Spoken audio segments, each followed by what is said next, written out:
अम, ताज में जो मुझे खासियत लगा कि मुग़ल एम्पायर में के बारे में, मुग़ल सल्तनत के बारे में, हमारे जो सारे एम्परर्स हैं उनके आधार पे कितने कहानियाँ, कितने सीरीज़, कितने फिल्म्स हम देख चुके हैं लगभग 70-80 साल से। लेकिन ताज के जो लेखक हैं उनका जो नज़रिया है इसी पीरियड देखने में वो थोड़ा सा अलग था।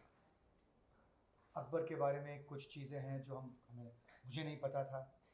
मेरा जो किरदार है मिर्ज़ा हाकिम, कभी मैंने स्कूल में नहीं पढ़ा कि कोई एक ऐसा बंदा था मिर्ज़ा हाकिम जो अकबर का सौतेला भाई था, किसी को पता नहीं है। जब अभी तक जितने मिथोलॉजिकल या सीरीज़ या फिल्म्स बने हैं उसमें मिर्ज़ा हाकिम है ही नहीं।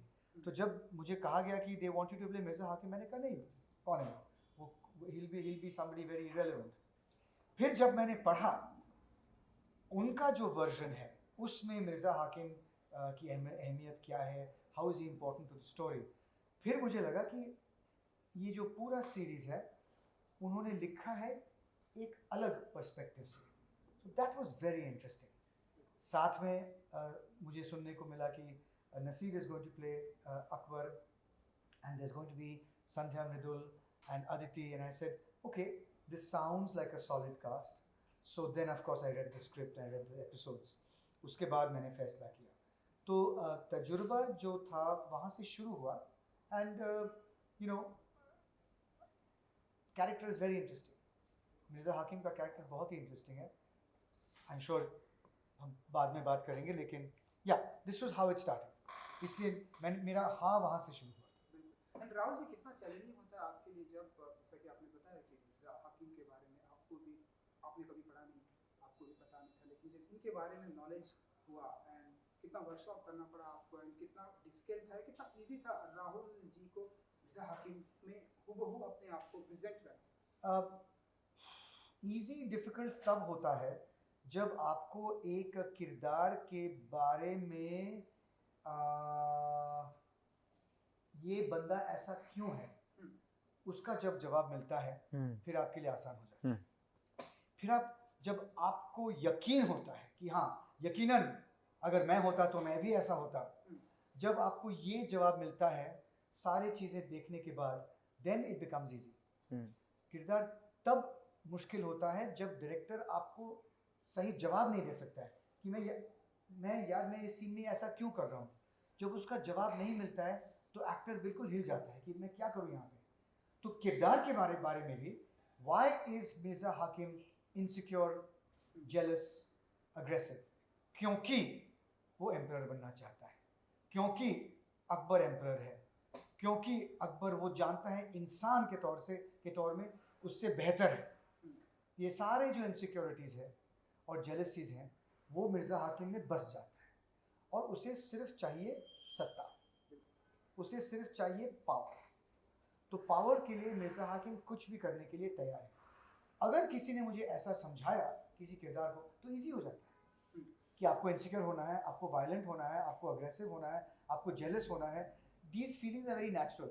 फिर करने में चाहे राहुल बोस इनसिक्योर ना हो या जेलस ना हो या उसका भाई भी ना हो या सत्ता में उसको बिल्कुल इंटरेस्ट ना हो, लेकिन जब उसे ये पता चलता है कि इसलिए ये बंदा ऐसा है, it becomes very easy.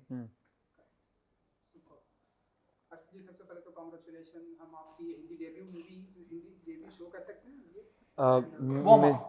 Warm up, मेरा Hindi warm up debut, picture अभी बाकी है, सीरीज शुरू हुआ है। बिल्कुल। सो एंड मैंने देखा कि पहली ही पिक्चर अभी, जैसा कि सर ने बोला कि बाकी है, इतने सारे लेजेंड हैं, राहुल जी हैं, लेजेंड्स हैं, अदिति राव हैं, तो और भी कई सारे लोग हैं। तो जब आपको बताया गया कि इतने सारे लोगों के साथ में काम करना, सर पहले तो मेरी फट गई थी, मेरी तो फट के हाथ में आ गई थी। Sorry for the crude language, but this is the honest truth. क्योंकि जब मुझे पहली बार ताज ऑफ़र हुआ तब मैंने ज़्यादा सवाल जवाब नहीं किया। मुझे सिर्फ कहा गया कि आपको राहुल बोस का बेटा बनना है, आपको नसीरुद्दीन शाह का भांजा बनना है, और ये बाकी जो सारे दिग्गज है ये लोग हैं आपकी स्टार कास्ट में आपके साथ। तो मैंने सोचा कि हाँ मैं तैयार हूँ, मैं कर लूँगा। पर जब मैं सेट पे गया तो मुझे लगा कि मैं क्या कर रहा हूँ यहाँ पे। तो मैं थोड़ा डर गया था, मैं थोड़ा सहमा हुआ था पहले 2 दिन सेट पे। पर चाहे वो राहुल सर हो या नसीर सर हो, उन्होंने मेरे तरफ इतनी एक काइंडनेस से वो पेश आए और उन्होंने मेरी इतनी सहायता की, मेरी इतनी मदद की कि फिर मुझे लगा कि जिन लोगों को मैं देखते आया हूँ बचपन से, वो तो सारे अब मेरे दोस्त हैं। अब मैं व्हाट्सएप पे राहुल सर को हेलो बोल सकता हूँ, मैं नसीर सर को हाय बोल सकता हूँ टेक्स्ट मैसेज पे। तो वो लेवल ऑफ कंफर्ट हो गया था। और जब वो लेवल ऑफ कंफर्ट एक सीनियर एक्टर और एक न्यू कमर के लिए हो जाता है, स्पेशली मैंने कभी इंडिया में काम नहीं किया, मेरी जो एक्टिंग की ट्रेनिंग है सारी न्यूयॉर्क से है, मैंने पढ़ाई वहाँ से की है, हालांकि मैं यहाँ पे पला बड़ा हूँ, पर कल्चरली ये रोल भी काफ़ी डिफरेंट था मेरे से। मैं साउथ बॉम्बे का रहने वाला एक लड़का हूँ। तो इन सारे चीज़ों के बीच में जब राहुल सर थे, नसीर सर थे, इन सारे लेजेंड्स जैसे आपने कहा, उनके साथ जब काम करने का मौका मिलता है तो आप थोड़े डर जाते हो। पर जब वो इतने अच्छे से और इतने काइंडनेस से और इतने अपने दिल को एकदम मतलब खोल कर और इतने अच्छे से आपके साथ काम करते, आपकी मदद करते, तो I think it's just too easy then. मैं ये कहूँगा, कभी जब मैं 25 साल का था, जब मैंने इंग्लिश ऑगस्ट की, कभी ऐसा नहीं लगा कि किसी एक्टर ने किसी एक्टर को सताया है। कभी किसी ने मुझे सताया नहीं, ना ही अपने को बड़ा समझ के मुझे बुली किया या मेरा मजाक उड़ाया, ऐसा कभी हुआ नहीं। एक्टर दूसरे एक्टर को नहीं, ऐसा नहीं करते, क्योंकि वो सब जानते हैं कि एक दिन मैं इस रास्ते से गुजरा था और कल को पता नहीं मेरा क्या होगा। तो actors treat other actors with a lot of love. अगर उस एक्टर में नेकी है, वो नेक है, वो एक्टर बनना चाहता है, एक्टर वो सिर्फ तलवार नहीं चलाना चाहता है, वो हर 2 सेकंड पे ये नहीं देख रहा है कि उसका प्रोफाइल कैसा दिख रहा है, वो मतलब डूब गया है अपने रोल में। ज़रूर अपने आप देखो, मिरर में अपने आप को देखो, आपका हेयर होना चाहिए ठीक, मैं ये मानता हूँ, लेकिन ऑब्सेसिवली नहीं। To discover the truth of a moment, अब यहाँ पे बैठे हैं, इस मोमेंट का ट्रूथ क्या है? इस मोमेंट का ट्रूथ है कि आप हमसे सवाल पूछें, हम आपका जवाब दें। अगर हम इसमें नहीं हैं तो फिर क्या फ़ायदा? अगर हम यहाँ वहाँ देख रहे हैं तो फिर क्या फ़ायदा? कोई नहीं देखेगा। तो वो जो ट्रूथ है, हर्षल मेरे पास आता था कि आज सर ये सीन है, मैं सोच रहा हूँ क्यों ना मैं ऐसा करूँ, क्या ये ज़्यादा होगा? तो मैं कहता था नहीं, ये बिल्कुल सही लग रहा है। और उसके बाद मैंने सोचा कि मैं ऐसा करूँ, ऐसे ये थोड़ा ज़्यादा होगा मुझे लग रहा है। तो हम डिस्कस करते थे। अब जब एक बंदा आता है अपने कमरे में ये पूछने के लिए कि how can we discover the truth of the scene, ना कौन कहेगा? और प्यार के बिना और क्या रास्ता है उस वक्त, क्योंकि it is a beautiful moment. 2 actors are discussing. Director is busy with 20 other actors and 2 actors are discussing how to make this moment better. तो इसमें तो वो है। और हर्षल के बारे में अगर मैं बात करूँ तो he's tall, he's good looking. I mean, he should be a leading man. Leading man में अब चाहे वो मिशन इम्पॉसिबल करे या चाहे वो इंग्लिश ऑगस्ट या जापानीज वाइफ करे, वो चॉइसेस उसके हैं। लेकिन to be a leading man, you can be tall and good looking, उसमें टैलेंट है, हुनर है, but you also have to be passionate about that moment. That is the most important thing and this boy has it definitely. इसलिए मैं कहता हूँ कि ये वार्म अप है। Harshal's real career will start properly after this, and that you should watch out for, because it's too kind, sir. No, it's the truth. नियत सही है, चाह सही है, जो भी प्रिपरेशन के लिए एक बनना है वो सब है उसमें। So now he just has to work hard. That's all. जो वैसे लाइव कमेंट्स, लाइव तारीफ होती है आपकी, लाइक सर मैं गुड, क्या बोलूं, गुड, टॉल एंड जिस तरह की भी फिल्में करे, टैलेंट है, तो कैसे आप what's your reaction? Sir I don't have a reaction, sir. आप मेरी शक्ल देखो सर, मेरे I can't react because he is been so kind to me and in fact मैं हमेशा उनको ये कहता हूँ कि he is like a mentor to me off the set as well and जब ऐसे टैलेंटेड एक्टर्स आपको सहारा देते हैं, आपकी तारीफ करते हैं, तो आपको बस सुनना है, इस मोमेंट में जीना है जैसे सर कह रहे हैं, और उसे एक्सेप्ट करना है और देखना है कि आप कैसे बेहतर कर सकते हो अपने आप को. और I don't let it get to my head, but I do let it get to my heart because I know he is coming from a honest place. तो बस यही है, और मैं थोड़ा शर्माता हूँ.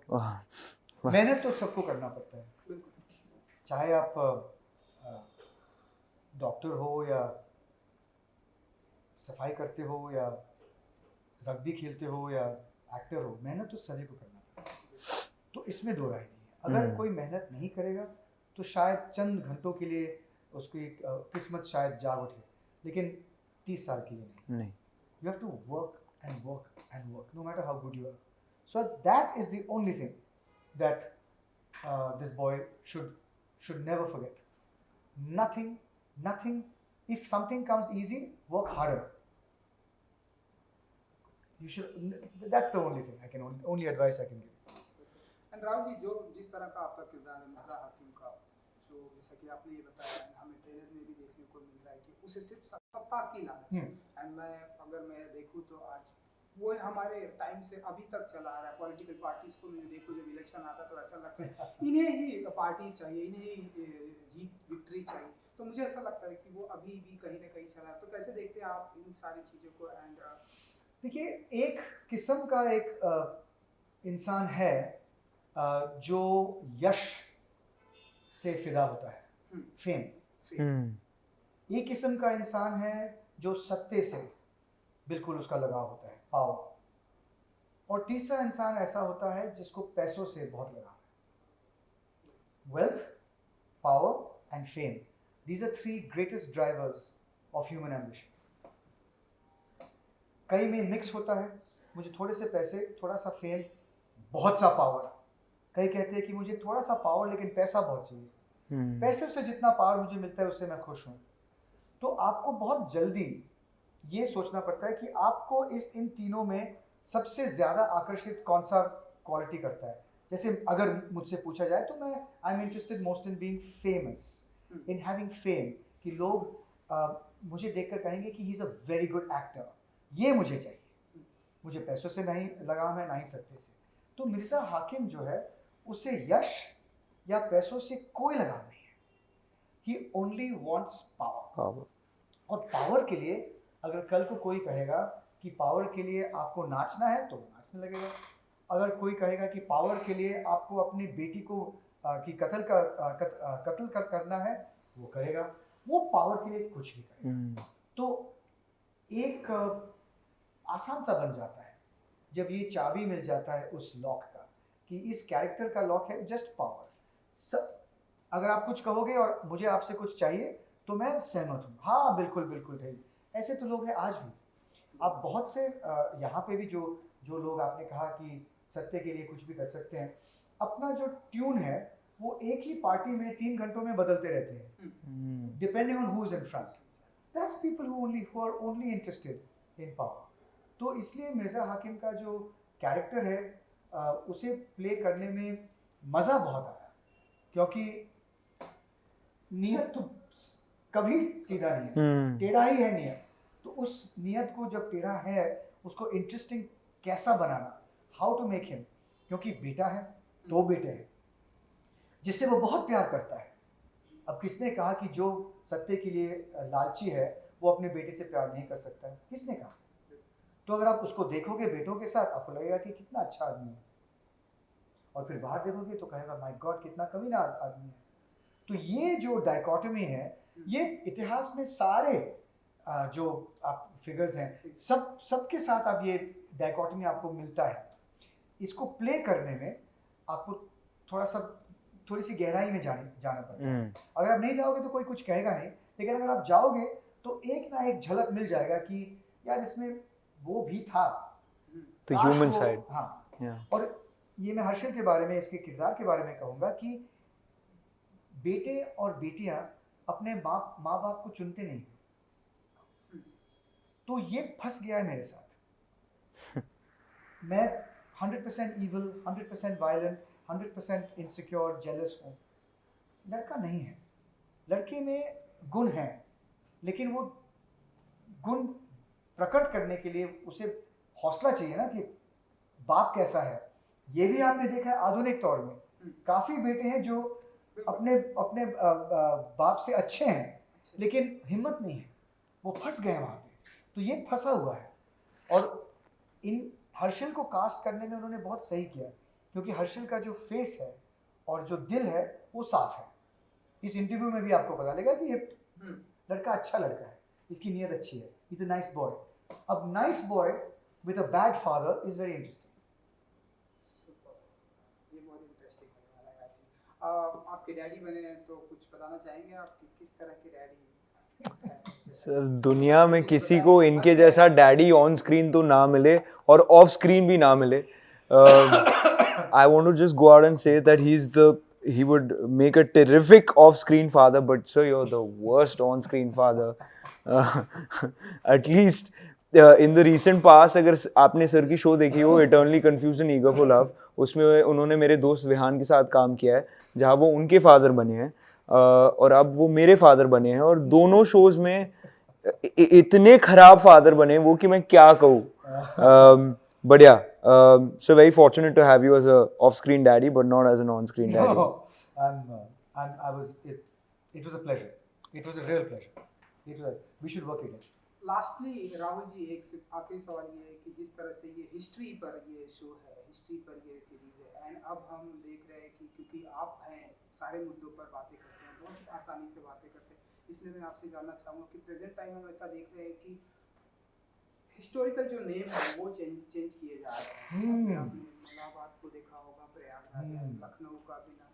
सो ये जो चेंजेस आ रहे हैं, ये आपकी नज़र में कैसे आप देखते हैं? ये आपने बहुत बहुत सुनहरा प्रयास किया आपने, लेकिन आपका सवाल का जवाब नहीं। नो रिएक्शन की रिएक्शन है but not. Okay, thank you. 3rd of March, so done. 3rd of March on Z5, Taj Divided by Blood, Mirza Hakim, Afra Siab. Please do watch and give us your love and your support. And yeah, Give him your love. Don't worry. You can give him your love. Give him your love. give me your love. मैं प्यार का भूखा हूँ, मेरे को प्यार दो please. 3rd of March. Thank you. Thank you. Thank you.